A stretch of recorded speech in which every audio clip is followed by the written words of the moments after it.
Hey, I'm Donald Bell, and today we're taking a first look, an official first look, at the Motorola Xoom.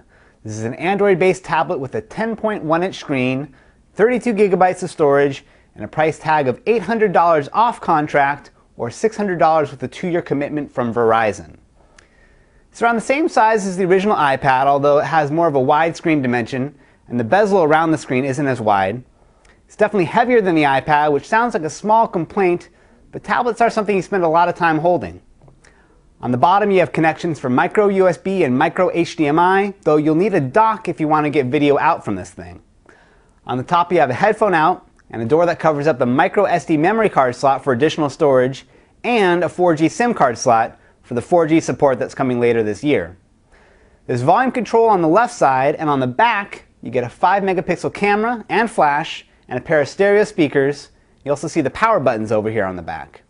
Now, it's a little weird to have the speakers blasting out away from you, but it's nice that you don't actually run the risk of covering them up with your hands. You also get a 2-megapixel camera on the front that works with video chat apps like Google Talk.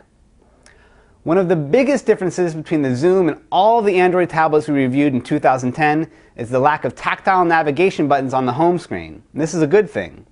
Controls for back, search, and menu have all moved onto the touchscreen thanks to the latest version of Android made specifically for tablets. Verizon and Motorola are the first to have Android 3.0, and it's a big part of why this tablet is so special. You get all the stuff that makes Android great. There's full support for Android Market, official Google apps for Gmail, Maps, GPS navigation, and calendar.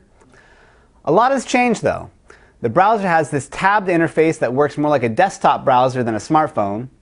You get this nice big keyboard. Notifications and settings are down here on the bottom, and generally all the included apps have been overhauled for the larger screen of the tablet. So now the big question, is this thing a real competitor to the iPad?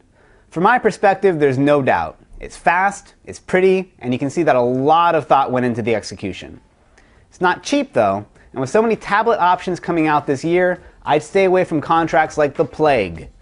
Verizon and Motorola have the lock on Android 3.0 for now, but there are many eager contenders on the horizon. So that's the Motorola Xoom from Verizon. For CNET.com, I'm Donald Bell. Hi, I'm Molly Wood, host of The Buzz Report, the show about the tech news that everybody's talking about. See it every Friday in high def at CNET.com/BuzzReport.